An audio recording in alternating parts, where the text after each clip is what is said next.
Allez, et pour commencer ce début d'émission, j'ai le plaisir de recevoir Gaëlle Mac, directrice déléguée de la rédaction de Challenge. Bonjour Gaëlle. Bonjour. Olivier Redoulez, directeur des études de Rex et Code à votre Bonjour. côté. Bonjour Olivier. Et à ma droite, presque co-animateur, tant il connaît bien l'antenne de BFM Business, Robin Rivaton, directeur général de Stonal et cofondateur du COMEX 40 du MEDEF. C'est quoi, Robin, rappelez-moi, le COMEX Ouais, 40 alors du j'étais MEDEF? anciennement coprésident du COMEX 40 du Co-président. MEDEF, qui effectivement rassemblait les jeunes dirigeants du MEDEF, mais j'ai arrêté cette fonction le 1er janvier dernier. Ah, alors je raye tout de suite. Bon, euh, les jeunes dirigeants dont vous faites partie, quand même, en cette rentrée avec ce bazar institutionnel et politique qui a été dénoncé ce matin assez vertement par Patrick Martin, le président du MEDEF, sur l'antenne de BFM Business. Comment on se prépare à cette rentrée? Comment on voit les choses? Ah bah, je pense qu'on rentre dans une période assez évidente de combat culturel. C'est-à-dire qu'aujourd'hui, tout le monde, en France, il n'y a pas grand monde qui ne sent pas que il y a un changement d'ampleur qui va arriver et que la situation actuelle, 120 milliards de déficit, 180 milliards de dettes à refinancer cette année et dans les prochaines années, n'est pas une situation tenable. Et donc, tout le monde commence à se préparer, à sentir ça. Et il y a un combat gramscien, hein, au sens de Gramsci, qui va débuter. On le voit. Quand je vois l'offensive qui a été menée début juillet par le sénateur Fabien Gay en disant Oui. qu'il y a 211 milliards d'aides aux entreprises, quand j'entends Sophie Binet qui dit que les 3000 milliards de dettes sont des cadeaux riches et aux entreprises, bah, c'est un combat gramscien, un combat culturel C'est le qui va narratif s'engager. politique, Et oui, il faut changer. et il faut surtout qu'ils aient une réponse. Parce que s'ils occupent le terrain idéologique et politique et culturel en répétant ces arguments à longueur de journée, bah, les Français penseront que c'est vrai. Et donc aujourd'hui, je pense qu'il est grand temps pour les chefs d'entreprise de pouvoir affirmer que non, il n'y a pas 211 milliards d'aides aux entreprises, que non, ce n'est pas la politique de l'offre qui a conduit aujourd'hui le pays dans cet état-là, et que les 3000 milliards d'euros de dettes, non, ce n'est pas pour les riches et pour les entreprises. Ouais, là, il y a une contre-étude, pas une contre-étude, mais une étude du Haut Commissariat au Plan qui effectivement avait chiffré à 112 milliards d'euros les aides aux entreprises. C'est une question de périmètre, hein, tout ça. Le sénateur Fabien Gay sera d'ailleurs ici même à la REF pour une table ronde à midi sur le thème régulé ou libéré.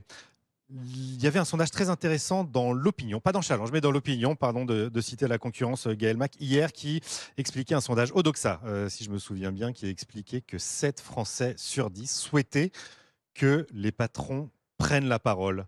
On les entend pas assez, les patrons, aujourd'hui? Oui, moi je trouve qu'on les entend pas assez. D'ailleurs, nous, on essaye de monter une cover la semaine prochaine avec les 6 organisations patronales sur la même photo. On a un peu de Vous mal. essayez, ça a l'air difficile, Voilà, on a un peu de apparemment. mal. Ouais. Donc, comme les partis politiques, il C'est un n'y a pas appel. quand même complètement voilà, il y a quand même des divisions et des difficultés. Ouais. Alors oui, c'est pas vrai qu'on les entend pas quand même, parce que Patrick Martin, il a fait une interview aux Échos, il est allé sur France Info. Encore ce Là, matin il est à sur la l'antenne de REF. BFM Voilà, Business. il Ouais. était ce matin sur BFM Business. Bon, il a l'occasion de parler avec la REF, mais il ne parle pas d'une même voix.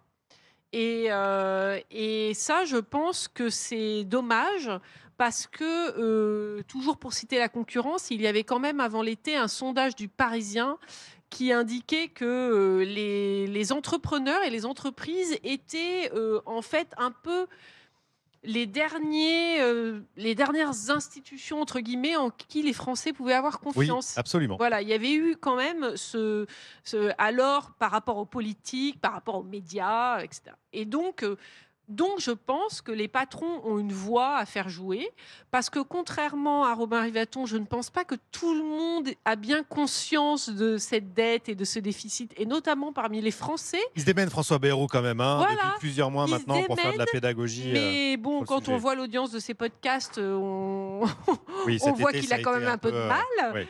Et je veux dire, il se démène un peu dans le désert. Et moi, je trouve que les Français, c'est un peu vont dans le mur en chantant. Je trouve quand même que quand on regarde les sondages, la dette n'est pas leur priorité numéro un, de très haut, de très loin. Et en fait, quand on regarde ce qui les soucie, c'est quand même avant tout leur pouvoir d'achat, peut-être pour Eh oui. après de manière politique, ou la sécurité, mais en tout cas, c'est pas la dette, et c'est pas encore la dette. Olivier Redoulez, vous êtes le directeur des études de Rex et Code. Vous avez participé à ce qu'on appelait à la rentrée dernière le front patronal, un peu le front économique en tout cas, le renouveau de la réflexion patronale un peu pour poser des idées avant la présidentielle. Je crois que ça va être présenté dans la journée. Demain, une conférence de presse est prévue au MEDEF. Comment sont passées ces réflexions? Est-ce que les patrons ont envie de davantage prendre la parole? Je pense, premier point, c'est que oui, il y a un besoin et une demande des patrons, mais c'est aussi une attente sans doute collective, qu'on a besoin que l'entreprise s'exprime, on a besoin de rétablir un certain nombre de faits de rationalité de débat public. Ensuite, pour revenir sur le front économique, c'était en fait un dialogue. Économique, le front voilà. économique, c'est ça son Nouvelle terme. appellation. En fait, c'est une initiative du MEDEF, mais qui a vécu sa vie entre guillemets, dans le sens où ça a été un dialogue qui s'est fait entre un certain nombre d'experts. Il faut expliquer comment ça a fonctionné, ça a cartonné. Ça a été structuré à un certain nombre de thématiques qui regroupent en fait l'ensemble des questions qu'on peut se poser sur le système productif, c'est-à-dire l'innovation et la productivité, c'est-à-dire le travail et les rémunérations, c'est-à-dire aussi la question des finances publiques et la réforme de l'État, mais aussi l'international et l'Europe, ou encore la transition écologique et le défi climatique. Et j'en oublie sans doute, en fait, on a un certain nombre de groupes de travail et on a eu des échanges intellectuels, des études, en fait, nourries avec des chiffres factuels autour d'un certain nombre de propositions.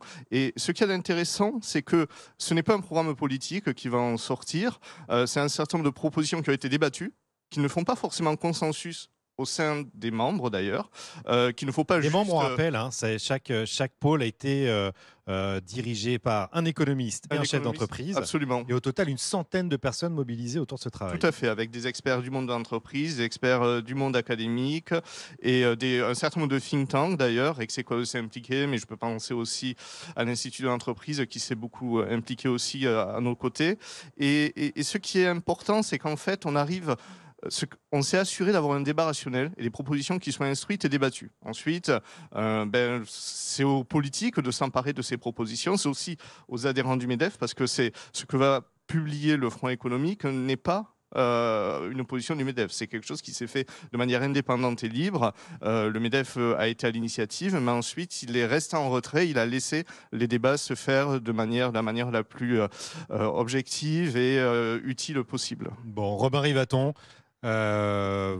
vous avez déjà un peu circulé dans les travées là, qui sont derrière nous, de Roland-Garros. Comment vous sentez le moral des patrons en cette rentrée? Je cite le dernier baromètre publié ce matin en exclusivité chez nos confrères de la Tribune, baisse de 9 points au mois d'août pour ce baromètre Opinionway pour la Tribune, CCI France et LCI. C'est un peu compliqué quand même. Hein. Bah, bien sûr que c'est très compliqué. Imaginez un patron qui vit depuis la dissolution, donc depuis 15 mois, une situation politique plus que chaotique. Et on retrouve le niveau d'ailleurs de janvier dernier, sans budget, presque sans gouvernement. On est vraiment dans un blocage aujourd'hui politique et institutionnel qui inquiète fortement les patrons qui doivent prendre des décisions d'investissement, d'embauche. Et je parle des patrons, mais je parle aussi des Français individuellement. On le voit sur l'épargne, quand l'épargne atteint des records sur des produits extrêmement sécurisants, quand on voit aussi des flux d'épargne qui se dirigent vers l'étranger, je ne vais pas faire de la publicité pour les assurances vie luxembourgeoises, mais les chiffres qu'on a sont quand même très, très importants. Quand on voit aussi des décisions de consommation qui sont repoussées, évidemment, ce chaos politique se traduit dans les chiffres économiques. Et je trouve même, notamment vous avez parlé du front de l'emploi, qu'on s'en sort pas si mal, parce que on voit des chiffres qui sont pas si mauvais comparé à moi ce que j'entends de la part de certains patrons ou gros employeurs qui ont plutôt vraiment freiné très fortement sur les recrutements et les embauches. On a eu les chiffres de la DARES hier, l'emploi est resté stable avec des promesses de hausse d'ailleurs des emplois en CDI, un chômage qui reste à 7,5%. Donc finalement, ça tient. Votre expérience de directeur général, de patron, de chef d'entreprise m'intéresse. Est-ce que vous gelez vos emplois si vous avez de l'activité? Est-ce que vous avez freiné vos investissements parce que le contexte politique devient un peu compliqué? Alors nous, on a une société de tech en très forte croissance, donc on continue. C'est bien de nourrir un peu l'optimisme aussi. On continue d'embaucher, mais parce que notre produit, notre marché est lui-même en croissance, mais sur des secteurs un peu plus matures, sur des tailles d'entreprise possiblement en moins forte croissance. Ce que j'entends, c'est effectivement plutôt des gels des décisions et avec une certaine inquiétude. Une inquiétude en plus assez diffuse parce qu'il y a une grande confusion des termes. Et là-dessus, je voudrais y revenir. Je pense que le politique a aussi sa responsabilité. Quand on entend des responsables politiques dire que le FMI va venir, je suis désolé, mais pour moi, ce sont des fautes de quart absolues. Aujourd'hui, on ne peut pas manipuler les concepts. Aujourd'hui, on a un problème de déficit public. Ce problème de déficit public peut être résolu, mais il n'y a pas de problème de dette en France au sens où la dette peut continuer d'être servie dans ce pays. On peut avoir une augmentation des taux d'emprunt de la France, ça c'est sûr. Ça va nous coûter plus Mais cher. de là à dire que tout d'un coup on a un problème d'un squeeze de liquidité qui nécessite en urgence l'arrivée d'un prêt du FMI, d'une part qui serait totalement mineur, hein. Le FMI peut prêter sur ses 100 milliards par an, il peut prêter peut-être 30 milliards maximum d'un seul coup. La France emprunte 300 milliards par an, donc autant dire qu'on n'est vraiment pas dans les ordres. Puis on a un petit de grandeur. mécanisme qui s'appelle le mécanisme européen de sécurité, ce serait davantage la BCE d'ailleurs qui interviendrait à ce moment-là. Ouais. Et on pourrait demander l'activation du TIP, du Transmission effectivement mécanisme, pour éviter, pour permettre à la Banque de France sous l'égide de la BCE d'acheter de la dette française. Mais attention un peu à tout mélanger dans ce grand fourre-tout où Et on tous n'en les est pas là. concepts se mélangent et ça fait peur au monde économique.